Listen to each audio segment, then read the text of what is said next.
Las reglas del debate son las siguientes. Al inicio, los asistentes en el estudio podrán votar por el sí o por el no, acorde con su percepción del tema. Los dos invitados tendrán 10 minutos para defender su tesis. Responderán preguntas de dos expertos. Tendrán 3 minutos para sus argumentos de cierre.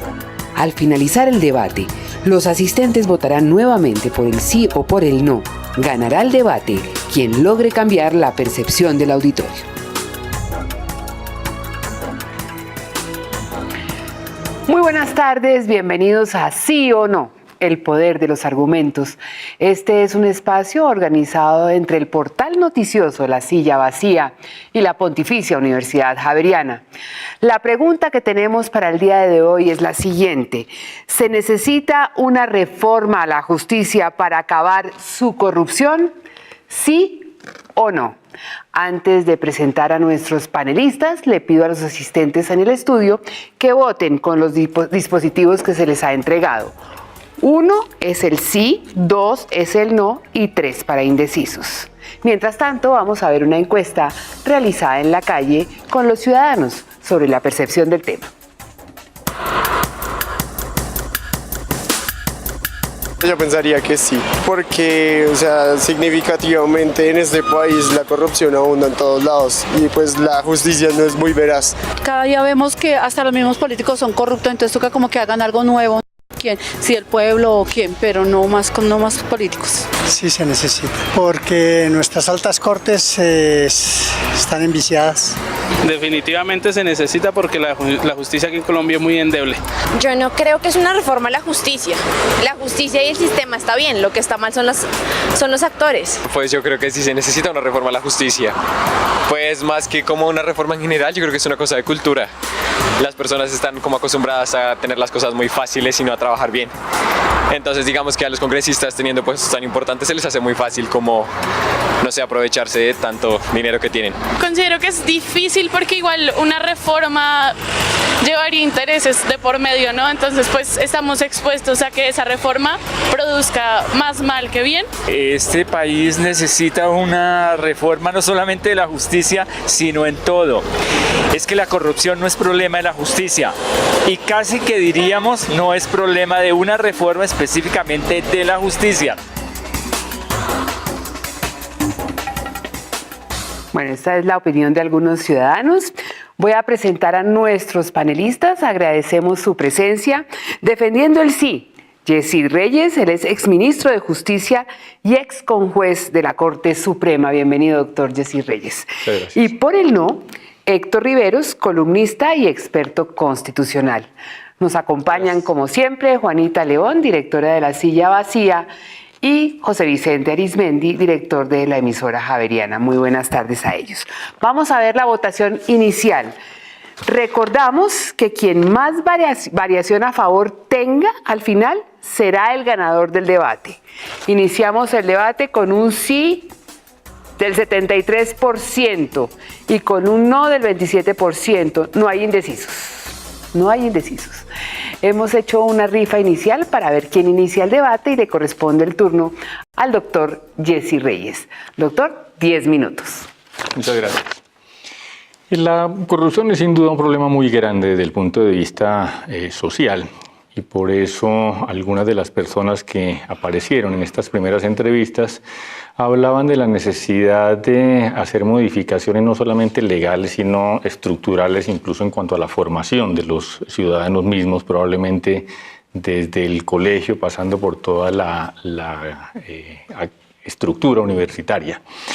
El problema es que si la Administración de Justicia es capaz de reaccionar de una forma rápida y eficiente frente a los casos de corrupción, la sociedad no se intranquiliza tanto, confía en su Administración de Justicia.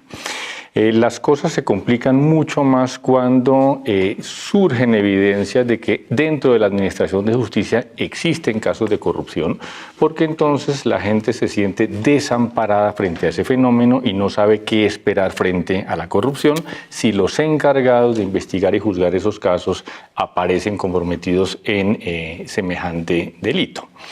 Por eso vale la pena preguntarse qué hacer para solucionar ese problema. Y el problema principal es entonces la desconfianza de la gente hacia la administración de justicia, que necesita, entre otras cosas, reformas legales. Eso no significa que todos los problemas se resuelvan simplemente con la modificación de unas normas legales o constitucionales, y en eso también tiene que haber claridad.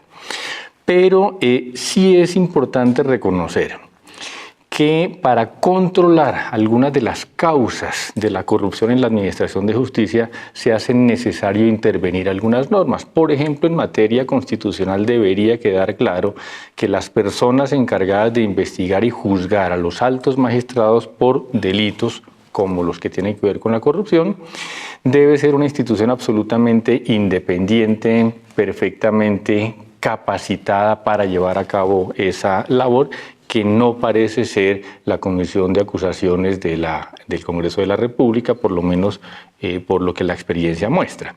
Pero también es muy importante que cuando esas personas lleguen a un eventual juicio ante la Corte, en la Corte no haya un grupo cerrado de amigos que impidan un juicio transparente, y eso se consigue modificando también una norma constitucional que tiene que ver con la elección de los magistrados, que las funciones electorales que le asignó la Constitución del 91 a esas cortes terminó pervirtiendo de buena fe, la idea no era esa por supuesto, terminó pervirtiendo la forma de elección de los magistrados y generando la posibilidad de que hubiera unos vínculos de compadrazgo, de amistad, de favores que oscurecen la labor de las altas cortes.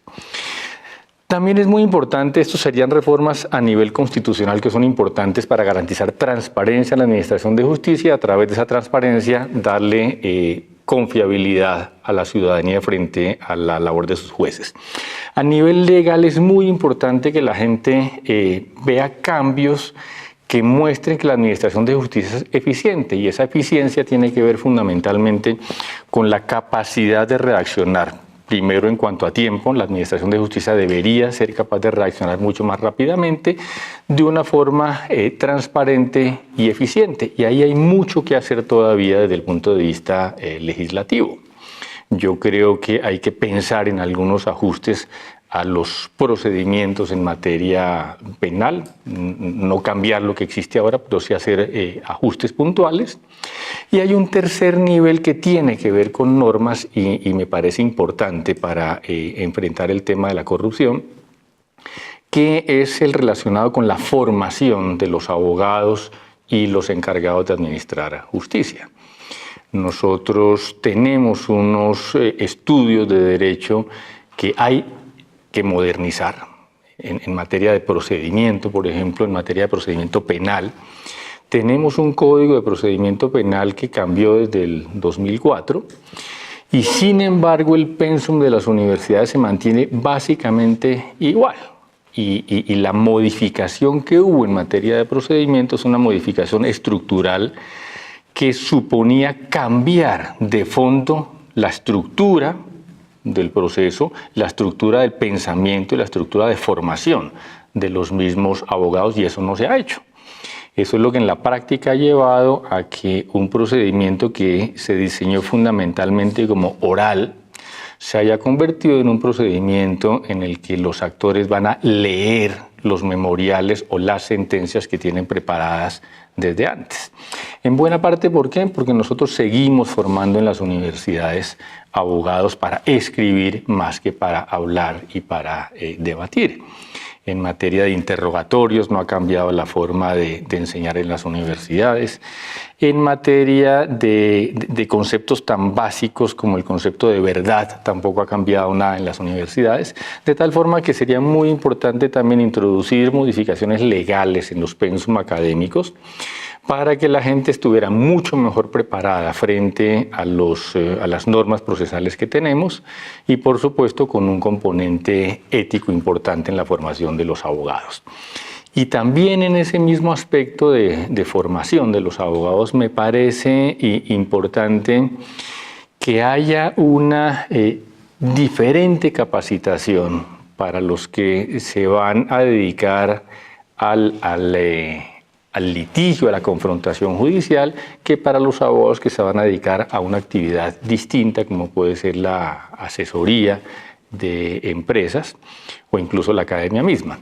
Entonces debe haber también una modificación legal que permita que los estudios hagan una diferenciación entre los abogados que se dedican a participar en la administración de justicia y los que no.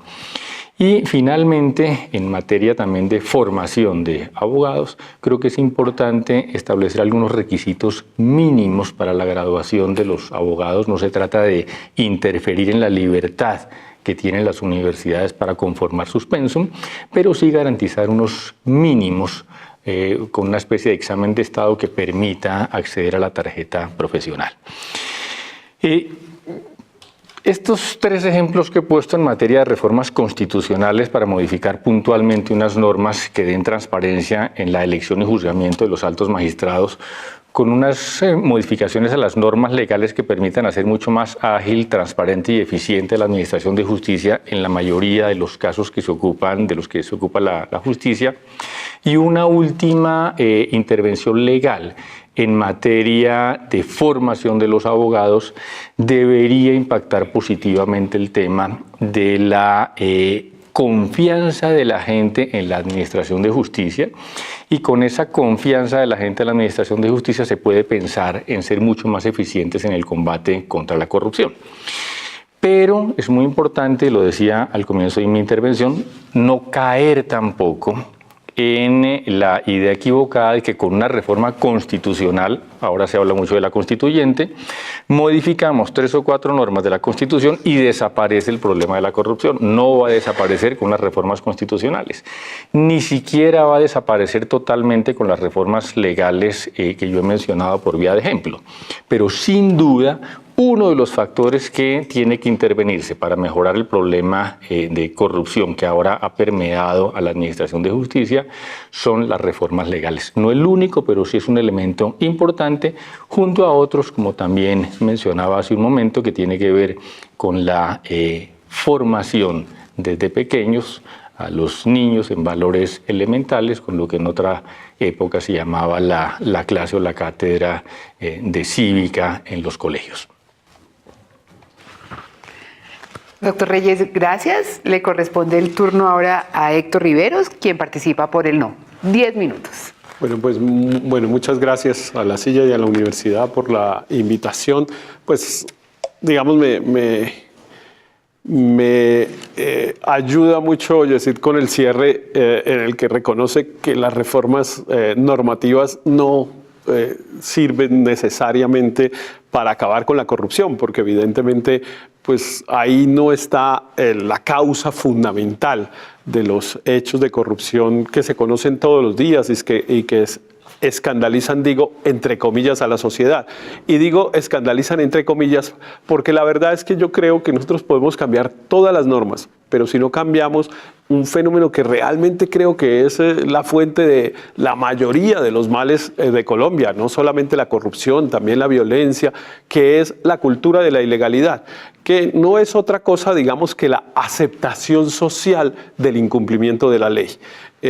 Hay una especie de convivencia con los ciudadanos, y no me excluyo, digamos, siempre voy a hablar en tercera persona, en la tercera persona del plural, incluyéndome, porque creo que los colombianos ninguno tenemos la posibilidad de excluirnos de esa manera de comportarnos, de aceptar socialmente el incumplimiento de la ley, la cultura del atajo, la cultura de la ilegalidad, como usted lo quiera llamar, pero en realidad la gente en Colombia aplaude, admira incluso a quien logra por la vía de saltar los procedimientos, de llegar más rápido que los demás a obtener el éxito, o a obtener riqueza, o a obtener reconocimiento. Y ahí está el problema fundamental nuestro.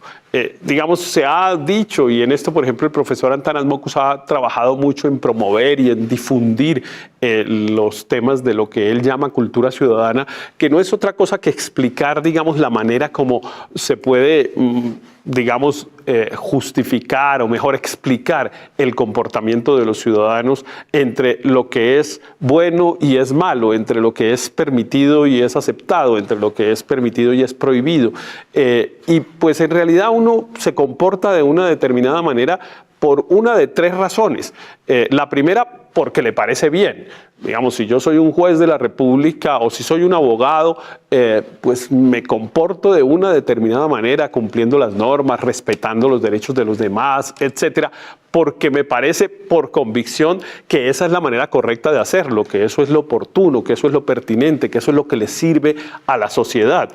Y pues entonces en tal caso, si yo actúo de esa manera, no necesitan policía, ni ley, ni jueces para estar cuidándome. Yo me autorregulo, digámoslo de esa manera. Pero si ese primer elemento regulador del comportamiento de las personas no llega a funcionar, porque simplemente a mí me parece que es más fácil incumplir la ley, violar un procedimiento, etcétera, para obtener un determinado resultado, pues debería operar el segundo mecanismo protector de la sociedad, que es la propia sociedad rechazando mi conducta. El rechazo social es tal vez el elemento diferenciador entre un país y en otro. Todos los países hay comportamientos individuales buenos o malos y hay unas leyes y unas instituciones que funcionan de manera más o menos eficiente. La pregunta es cómo funciona lo de en medio, es decir, cómo califica la sociedad y cómo reacciona la sociedad frente a un comportamiento indebido, prohibido legalmente o incluso sin estar prohibido legalmente que resulte dañino para los demás. Esa es la pregunta. ¿Y cómo reaccionamos los colombianos? Pues en general los colombianos reaccionamos con aceptación o, como digo, incluso con admiración. Digamos, yo pongo de ejemplo para mencionar los escándalos de la justicia, que es de lo que estamos hablando. Hay un señor que se llama Gustavo Moreno, que es una persona aparentemente de origen humilde, que fue creciendo profesionalmente gracias a su inteligencia, etcétera, pero que, digamos, cualquier persona que estuviera cercana a él, que estuviera en su entorno, se podía dar cuenta muy rápidamente que no estaba actuando correctamente, que estaba actuando indebidamente, que estaba obteniendo un enriquecimiento que no se podía justificar ni explicar si estuviera actuando en el marco de la ley. Ese enriquecimiento del cual además él ostentaba, no se lo escondía a nadie, etcétera. Todo su entorno se daba cuenta que evidentemente ese señor estaba obteniendo un enriquecimiento que no podía ser sino por medios ilegales. ¿Y cómo actuó la sociedad de esa manera? La sociedad, digo, su entorno más cercano, su entorno familiar. Pues su entorno familiar no hizo sino beneficiarse de lo que él recibía indebidamente. El señor compraba apartamentos muy lujosos, le regalaba joyas a la señora, cambiaba carros, etcétera, y la familia no lo reprochaba. Y digo no lo reprochaba porque, por ejemplo, lo detuvieron con la señora comprando joyas en un centro comercial de Miami. O sea que la señora ni siquiera pensó que el hijo en común que tenía con ese señor podía verse perjudicado si ese señor cometía delitos. Ella, al contrario, recibía el comportamiento con todo tipo de conductas positivas para señalar que eso le generaba admiración, gratitud, etcétera, por lo cual el elemento protector familiar que debe operar, la mamá es la que le dice a uno cómo se comporta, o sea, si un niño se comporta mal, la mamá es la que lo reprende, pero si a una persona que empieza su vida profesional, este señor estaba prácticamente comenzando su vida profesional, apenas lleva 7 años de graduado, la familia, su esposa, su entorno familiar más cercano, no solamente no rechaza, sino que le aplaude sus conductas indebidas, pues evidentemente tiene un incentivo social para continuar actuando de esa manera. ¿Y cómo operó el entorno profesional, digamos? Pues también de la misma manera. El señor resulta que hizo unos libros y, por ejemplo, los presentaba en Cartagena, invitaba a 60 o 70 personas con gastos pagos a Cartagena, al hotel más caro de Colombia. Y allá iba todo el mundo feliz, tomaba whisky, se iban en la clase ejecutiva de Avianca, se hospedaban en el Hotel Santa Clara y nadie se preguntaba de dónde salía ese dinero. era muy difícil saber que ese dinero no se podía obtener por vías ilegales. Claro que no era difícil saber, todos lo sabían, todos los que asistían ahí sabían que ahí había un entuerto raro y sin embargo no rechazaban socialmente la conducta. Entonces ese es el punto. Si el primer elemento, el elemento individual, no opera y el rechazo social tampoco, solo al final de la cadena es cuando llega la ley a tratar de actuar. Pero si hay una disociación, si están separados los propósitos de lo que a la gente le parece individualmente bien, de lo que la sociedad acepta y de lo que la ley permite o prohíbe, pues evidentemente no es posible que haya una especie de consenso social sobre las normas que deben regular la conducta de los ciudadanos. En Colombia, en general, la reacción de los ciudadanos frente al tema de la corrupción es escándalo, por eso lo puse entre comillas al iniciar, escándalo hacia afuera. Y en los medios de comunicación, gran escándalo, gran indignación, etc. Pero en el entorno personal y familiar, la gente está muy dispuesta a incumplir la ley y aceptar que los demás lo hagan, incluso a incitar a los demás a los demás a hacerlo. Y ese tipo de cosas no se cambian cambiando la ley, se cambian cambiando el comportamiento ciudadano, se cambian cambiando la cabeza, lo que la gente tiene por dentro. Es que mire, aquí pudiéramos, y con esto termino, yo los invitaría para saber en qué estamos. Estamos en la Universidad Javeriana, en la carrera séptima, en el centro de Bogotá, en la calle 40, y salgamos al andén y parémonos 2 minutos y contemos cuántas ilegalidades somos capaces de ver ahí, en 2 minutos. Cuántas personas están vendiendo algo ilegal, cuántas personas están ocupando indebidamente un espacio público, cuántos vehículos de Uber llegan a prestar un servicio de transporte para el que no están autorizados, cuántos cables de la luz han bajado de los postes para robarse la luz y poder obtener un servicio de energía que no está permitido, que no está vendido por la empresa de servicios públicos correspondientes, cuántas personas tienen un aviso publicitario que es por fuera de las dimensiones de lo permitido, etcétera, etcétera, etcétera. Yo estoy seguro que nos paramos ahí 2 minutos y encontramos entre 10 y 15 ilegalidades que no solo nadie rechaza, sino que todos usamos. Vamos y compramos el disco pirata, vamos y le compramos a la persona que ocupa ilegalmente el espacio público, tomamos el servicio de Uber, nos sentamos en el antejardín que está construido ilegalmente, etcétera, etcétera. Así es imposible, ni con la justicia, ni con ningún otro sector. Doctor Yesid, tiene 3 minutos para controvertir o redondear el tema. Yo creo que ese es un falso dilema, el dilema sobre si hay que cambiar conductas o hay que cambiar normas, porque las normas son por esencia moldeadoras de la conducta. Entonces, si uno no toca las normas, es imposible moldear la conducta. Todos esos ejemplos que ponía usted al final son una clara muestra de la inoperatividad de la administración de justicia y la gente lo asume. La justicia se ocupa de las cosas más graves, pero de esa justicia pequeña que toca al ciudadano, la justicia no se suele ocupar. Y ese es un gran problema en todo el diseño de la administración de justicia. Nosotros estamos pensando en cómo reaccionar frente a los grandes delitos que porcentualmente son los que afectan al menor número de la población y no tenemos un programa, una administración de justicia capacitada para reaccionar frente a los llamados delitos pequeños, que porcentualmente son los más grandes, los que impactan el mayor número de la población y por consiguiente los que generan las cifras de inconformidad con la justicia más alta. Cuando la gente dice que no cree en la administración de justicia, no está pensando en los grandes genocidios que han ocurrido en Colombia, sino en el robo de los celulares, en los atracos en las calles, porque frente a esa clase de conductas pequeñas es que la administración de justicia no es capaz de reaccionar.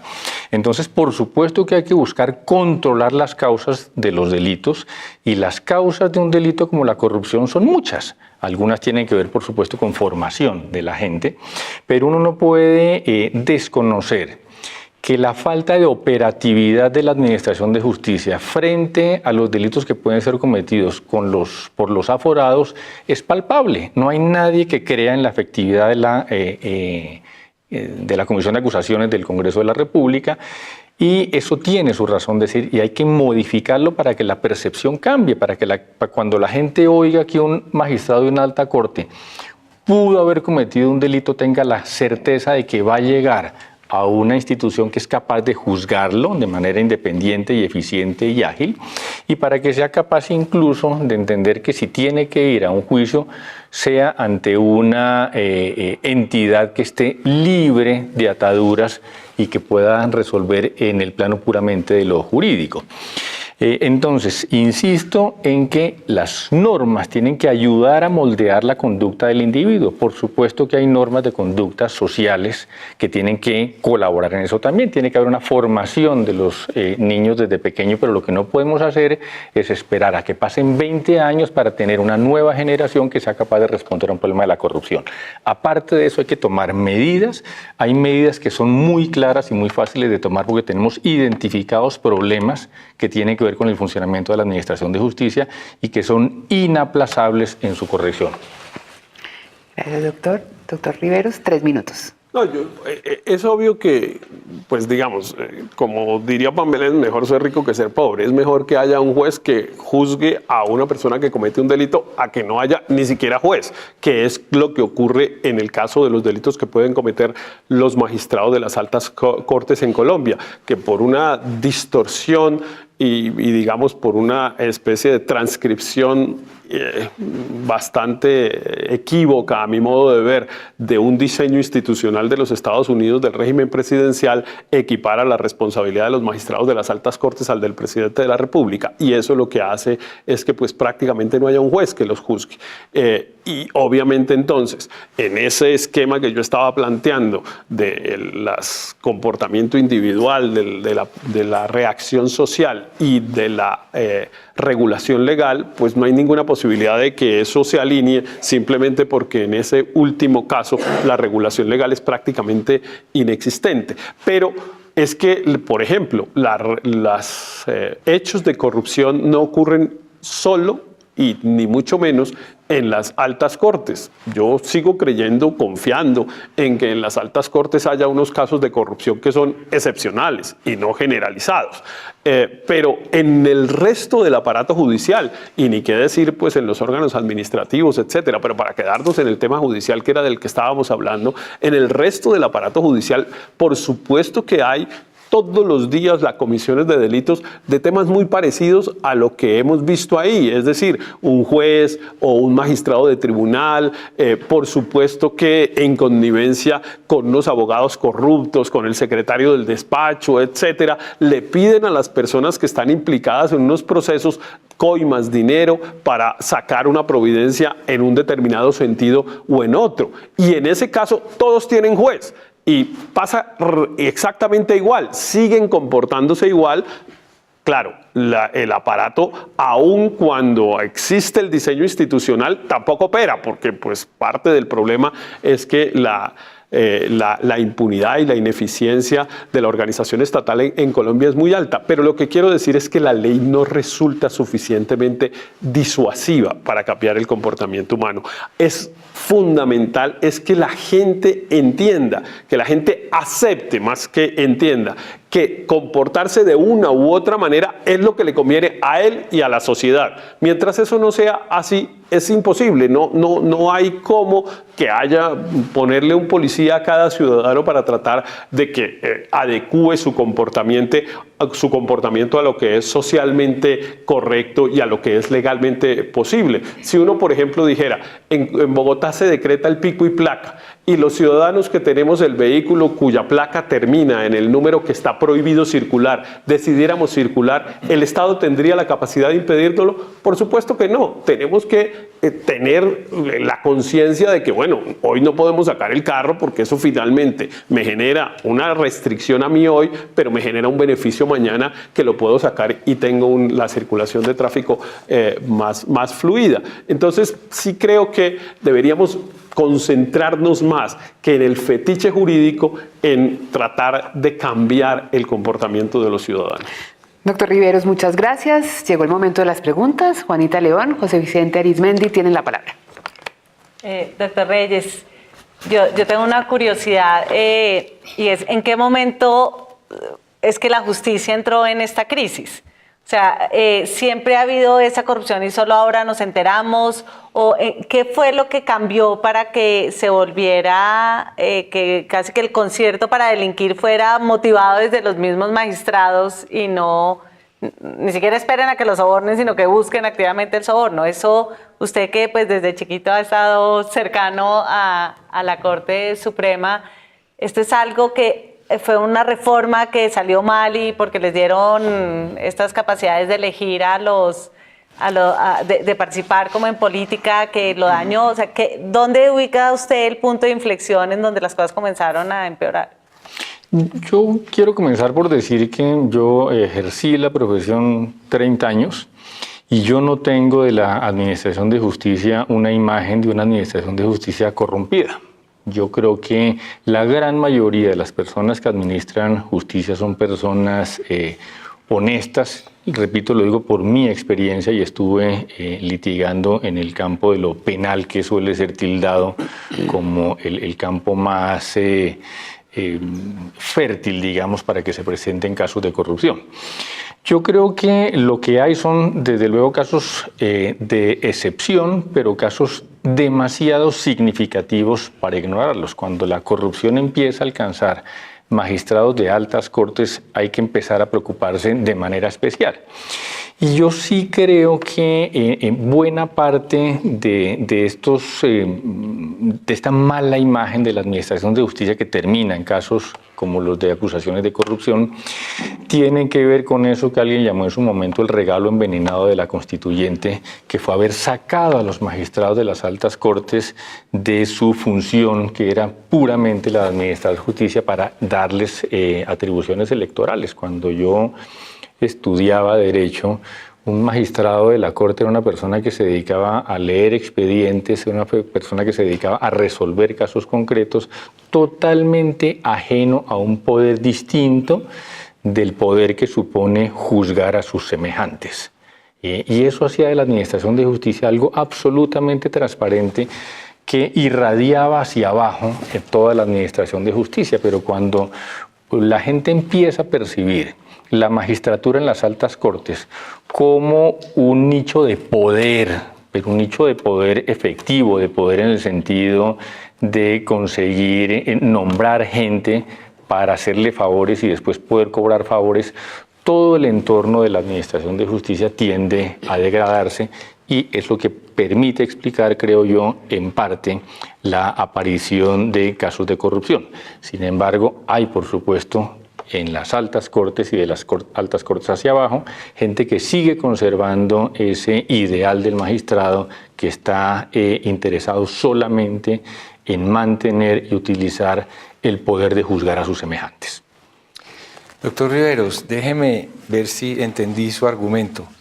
Un ciudadano colombiano que maneja en Bogotá con todo lo que se puede hacer, porque no lo pillan y maneja como quiere, toma un avión, se baja en Miami y alquila un carro y es un lord inglés para manejar. ¿Lo educaron en el avión? ¿Qué pasó? ¿Cuál fue la transformación allí? ¿No será que es que allí la ley sí se aplica? ¿No será que sí hay que hacer una reforma para que los comportamientos cambien? Sí, ese siempre ha sido un sofisma que se ha usado para controvertir esta discusión, pero en realidad ahí lo que opera es el rechazo social. Si usted maneja en los Estados Unidos, en cualquier ciudad de los Estados Unidos, como maneja en Bogotá, no es la policía la primera que reacciona, es la propia sociedad, son los vecinos de los vehículos de al lado los que empiezan a recriminar su comportamiento. Usted no puede actuar de esa manera porque la gente evidentemente reacciona y termina incluso llamando a la policía si llega a ser necesario. En Colombia eso no ocurre. En Colombia la sociedad, al contrario, yo insisto, no solamente admite el comportamiento indebido, sino que la mayoría de las veces lo admira. Mire, a mí me impresiona mucho que cuando hay, casos de corrupción, por ejemplo, con políticos, lo que primero ocurre es una manifestación a favor del político que detienen. Pero eso ha pasado, pues la semana pasada pasó en la alcaldía de Cartagena, cogieron preso al alcalde de Cartagena y lo que había era 300 personas con unos carteles en el centro de Cartagena pidiendo que lo liberaran. Pero lo mismo pasó con los políticos de Córdoba y etcétera, etcétera, etcétera. Pero eso no solamente se refleja en esas manifestaciones, en el caso de los políticos se refleja en la votación siguiente. Cuando uno dice, no, es que ellos ponen a la señora o ponen al sobrino, ellos no lo ponen. Hay unos ciudadanos que van y votan por ellos. Pero además, más todavía, cuando los ciudadanos eligieron a tal o a cual político, en general, respecto de los políticos sobre los cuales hay acusaciones de corrupción, se sabe. Ahí hay un portal que se llama La Silla Vacía, que de pronto ustedes conocen, que permanentemente denuncia casos de corrupción. El tema de Cartagena, mire, el tema de Cartagena, ¿qué era? El alcalde de Cartagena tiene una cosa que en el Caribe llaman hermano de crianza, a un señor que es un bandido. Se sabía que era un bandido, no había sino que leer La Silla Vacía hace 7 meses, 8 meses, un año, cuando estaban en la época de las elecciones en el año 2015, La Silla Vacía hizo un par de historias sobre ese señor. Es decir, que los ciudadanos de Cartagena votaron, como dice el Código Penal, a sabiendas de que detrás del poder del alcalde que estaban eligiendo había un señor bandido. Y votaron por él. Ahí, ¿cuál es el rechazo social? Ninguno. Y me lo explican solamente que porque compran votos. Sí, eso puede explicar una parte de los votos, pero yo estaba hablando de Cartagena. Cartagena es la quinta ciudad de Colombia por número de habitantes. Cartagena es una ciudad que, si bien tiene unas diferencias sociales enormes, pues tiene unos niveles de ingreso y cada vez tiene, digamos, una mejoría social muy grande, como para que uno explique que ese señor saque, no sé cuánto sacó, 120.000 votos, todos comprados. Pues obviamente no eran todos comprados. Ese señor generaba admiración porque era una persona que venía de origen humilde, había venido creciendo y pues iba a tener la posibilidad de ser alcalde. Y cuando lo cogieron preso, una buena parte de sus electores lo que están diciendo es que lo persiguen porque como viene de abajo, aquí no dejan. Héctor, yo entiendo tu argumento que de pronto una reforma a la justicia no va a solucionar los problemas de corrupción en la rama, que tiene unas raíces más culturales y de aceptación social. Pero ¿cuál sería tu propuesta para tratar de combatir este problema que existe en la rama y que, pues, si nos demoramos 20 años a una transformación cultural, de pronto no, pues ya es demasiado tiempo perdido para una sociedad? No, pero no es que no existen solo en la rama. Yo sí creo que, francamente, digo aquí, que yo sí creo que nos ha hecho mucha falta Antanas Mockus, digamos. Haber perdido las elecciones en el 2010 fue una catástrofe, porque estuvimos a punto.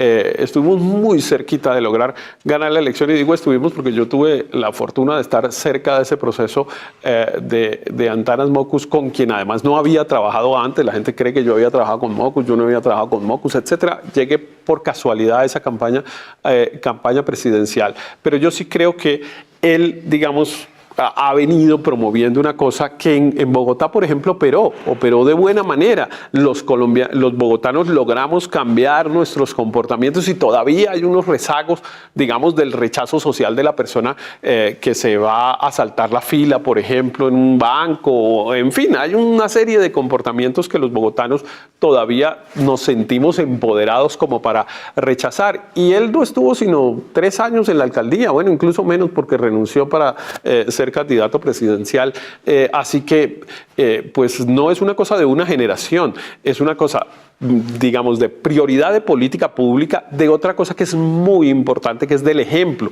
A mí me sorprende francamente que el ministro de Justicia de este gobierno se le haya ocurrido como gran idea presentar un proyecto de ley para que los funcionarios judiciales no reciban regalos. Una idea genialísima. El profesor Antanas Mockus, el día que se posesionó, le prohibió a sus funcionarios recibir regalos, y claro que eso se usaba, digamos, el del banco le mandaba pues no sé, cualquier cosa, un esfero bonito a la persona que tomaba la decisión de en qué banco se ponía la cuenta. Y la gente lo aceptaba. Con el profesor Mockus, yo fui secretario de gobierno de Bogotá después de Mockus y la gente todavía no entendía. A mí me llegaban regalos por decenas de unas personas respecto de las cuales yo tenía que tomar unas decisiones, y cuando yo los devolvía, los mismos funcionarios, las secretarias que llevaban 20 años en la alcaldía, no lograban, o sea, se llenaban como de vergüenza de decirle a la persona que no se lo podían recibir y tal, porque hay una cosa que está muy entronizada en nuestra cultura, pero que se puede cambiar más rápido de lo que creemos. Doctor Reyes, en este panorama se habla en Colombia de que debería haber unas reformas que equilibren los poderes.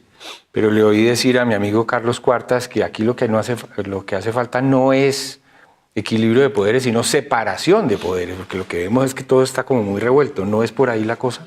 Sí, totalmente de acuerdo. Probablemente la denominación de equilibrio no sea la más afortunada, suena más a reparto de poder, que es justamente lo que la gente no quiere oír, que se repartan el poder entre los distintos poderes del Estado, sino precisamente que haya absoluta independencia entre todos esos poderes, y la Administración de Justicia debería estar, como lo estuvo durante muchísimo tiempo, totalmente ajena a las veleidades de naturaleza política, que desafortunadamente empiezan a surgir cuando se les da la posibilidad de participar en esos procesos electorales para elegir no solamente los altos funcionarios del Estado, sino organismos de personas que representan organismos de control.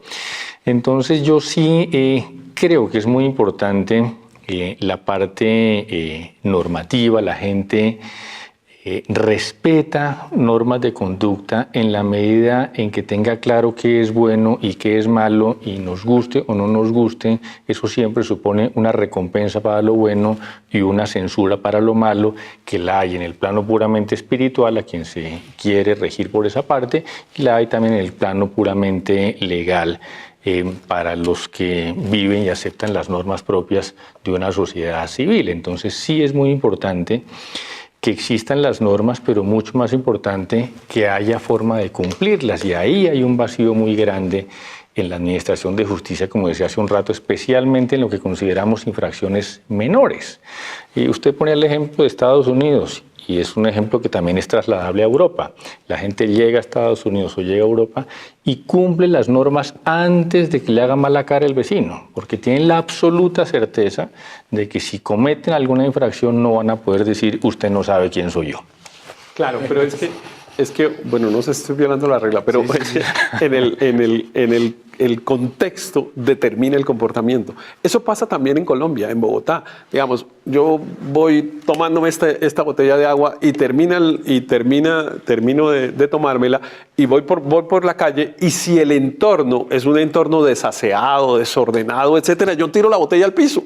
Pero si estoy en el mismo Bogotá, en un parque que está absolutamente limpio, etcétera, con buena iluminación, pues yo llevo la botella y busco una caneca. El contexto también determina el comportamiento. Es que mire, por ejemplo, Tribunal de Aforados, que además yo participé también en su promoción y por lo tanto creo que es conveniente aprobarlo, tampoco teníamos, cuando teníamos cortes que se comportaban de otra manera, cuando el doctor Alfonso Reyes era magistrado de la Corte, cuando ocurrió esa desgracia del Palacio de Justicia, el sistema de responsabilidad penal de los magistrados era el mismo de hoy.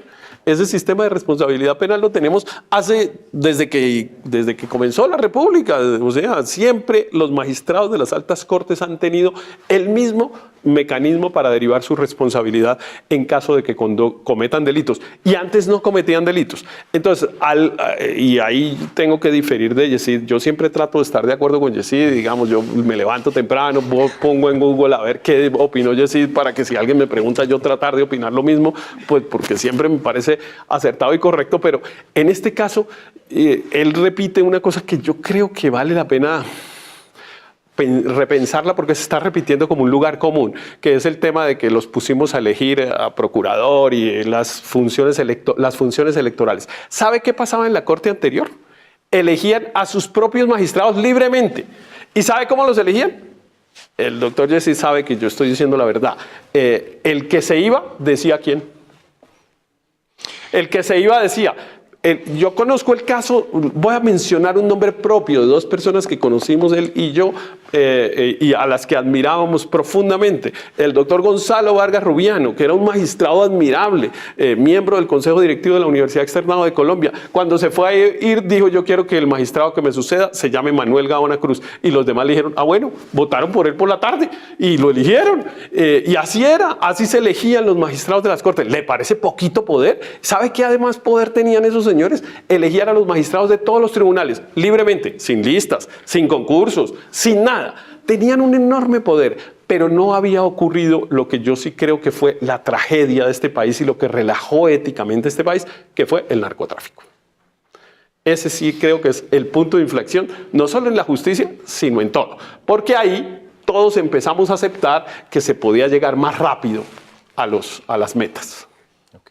Yo... Siga, doctor. No, sí, para seguir incumpliendo las reglas. Yo en la parte de cómo funcionaba antes, tengo claro mi visión del derecho penal. Hubo, por supuesto, muchísimas críticas al sistema de cooptación como las que menciona Héctor, pero miren, en el ámbito de lo penal, mientras yo he tenido conciencia, y hasta antes de la reforma constitucional, yo creo que no hubo sino un penalista de los grandes destacados del país que no llegó a la Corte pudiendo haber llegado, que es Bernardo Gaitán Maecha. De resto, cuando yo era pequeño, yo tenía una lista pues como de 10 o 12 genios del derecho penal y todos fueron magistrados de la Corte Suprema de Justicia, menos el doctor Bernardo Gaitán Maecha, que probablemente si hubiera habido un espacio más con la cooptación hubiera llegado a ese cargo. Entonces yo creo que no era tan malo. Y en esa época se cometían pocos delitos, dices tú, porque en los magistrados de la Corte probablemente ninguno, pero es que estaban dedicados a otra cosa. Lo único que podían eventualmente cometer como delito era un prevaricato por haberse no equivocado, sino dictado una sentencia de mala fe. Pero es que hoy las tentaciones son múltiples precisamente por la posibilidad que tienen de andar intercambiando favores y nombrando personas por razones distintas de la pura formación jurídica y moral y ética que deberían tener. Pero es que yo no estaba hablando mal de la cooptación, al contrario. Yo puse el ejemplo del profesor que más admiré cuando yo fui estudiante de Derecho, que era el profesor Manuel Gaona Cruz. Yo terminé estudiando Derecho Constitucional porque quería ser como él cuando grande. Y entonces no es que estuviera hablando mal. Lo que estoy diciendo es que no depende del diseño institucional. Sino que depende del comportamiento de la gente, de lo que la gente esté dispuesta a aceptar como regla. Bueno, para retomar el debate, entonces sigue Juanita con la última pregunta. Una curiosidad sobre el comité de escogencia de la JEP, porque me parece que hay un cierto consenso de que la gente que se presentó a la JEP es una gente excepcionalmente buena y mucho mejor de la que normalmente se está presentando para las otras cortes.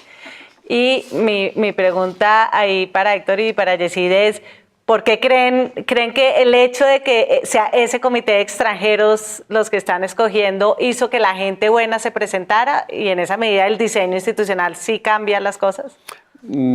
Pues yo lo que creo aquí en este caso, pero bueno, Yesid es candidato y nos puedes contar cuál es el incentivo para haberse presentado.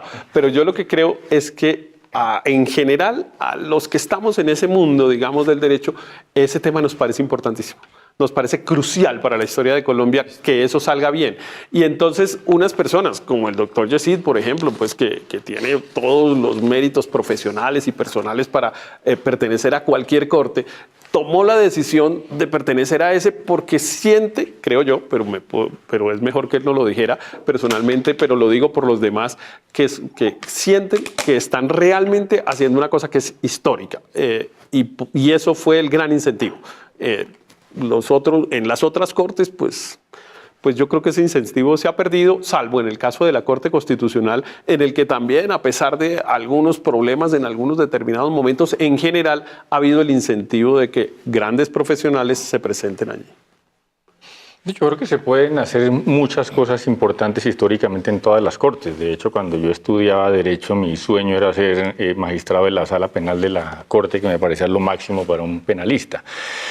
pero le hablo ya por mi experiencia personal. A mí todo ese camino que hay hoy en día para llegar a las altas cortes me parece escabroso, me parece un camino que a mí no me parece tan claro, no me parece tan transparente, no me veo metido en un proceso de elección como los que hay previstos para los cargos de Corte Suprema y Corte Constitucional, a las que han llegado muy buenas personas que se han postulado y han resultado electas.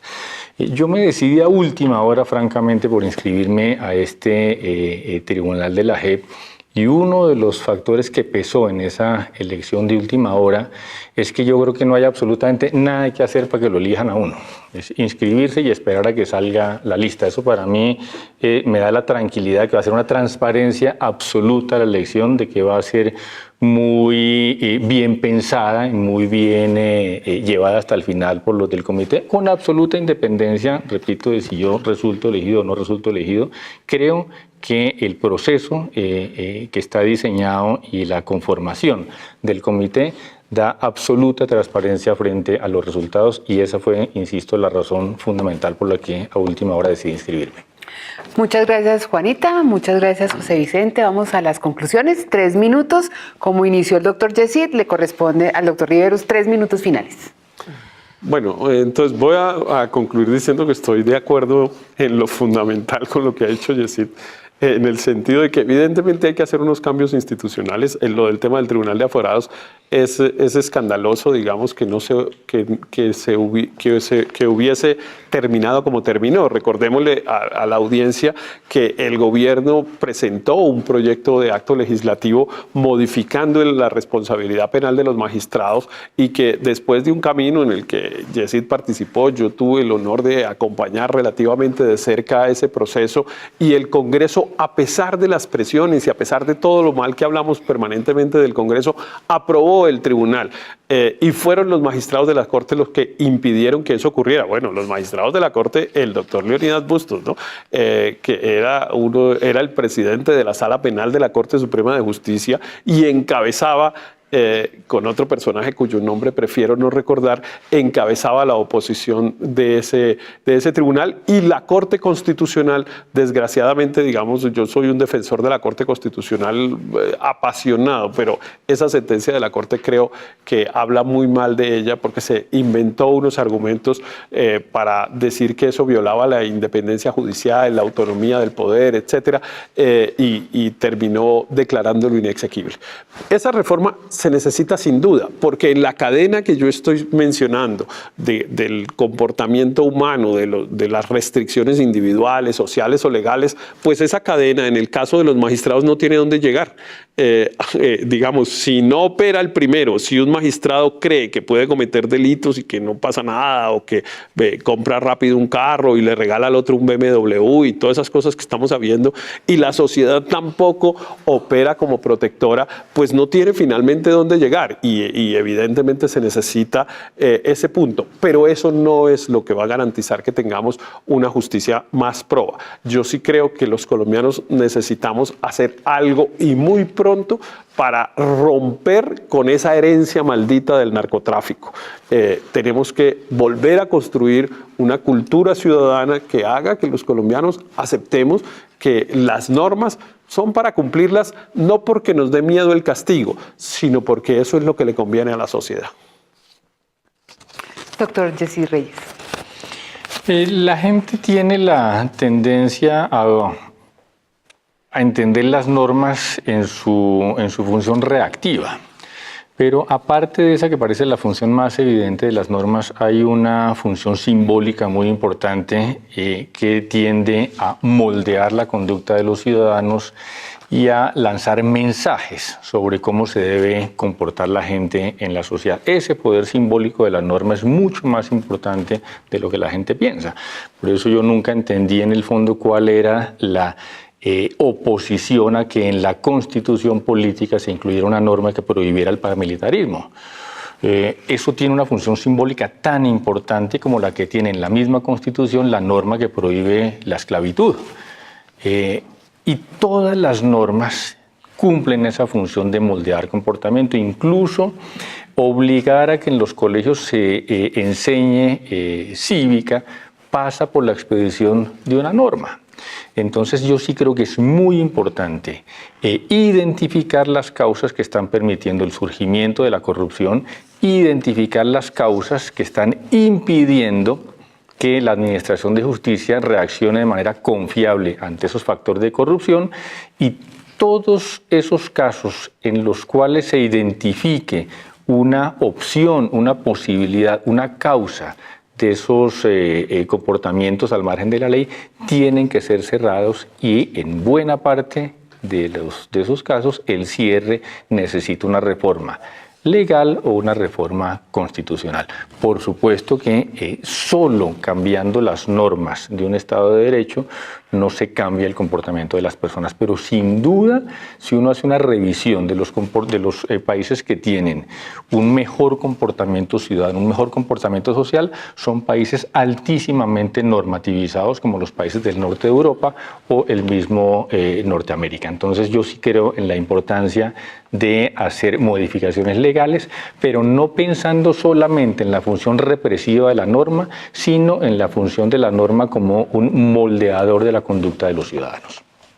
Bueno, muchísimas gracias a los dos. Una vez escuchados los argumentos, pido a los asistentes a estudio que vuelvan a votar con sus dispositivos. Sí, 1, 2 no, 3 indecisos. Recuerdo la votación inicial. Iniciamos con un 73% del sí, un 27% por el no y un 0 indecisos. Recuerdo que gana el debate quien más variación a favor tenga al final. Mientras se da la votación, agradecemos a nuestros panelistas, a toda la gente que nos ha seguido vía internet, a los asistentes a estudio. Y tenemos aquí un 80% por el sí, un 20% por el no y un 0 indecisos. ¿Quién logró la variación a su favor? El sí. Doctor Yesid, usted es el ganador del debate. Claro, por supuesto. A todos ustedes, yo voté por los argumentos. Muchísimas gracias por haber estado en Sí o No, el poder de los argumentos, y volveremos en otra ocasión. Muy buenas tardes.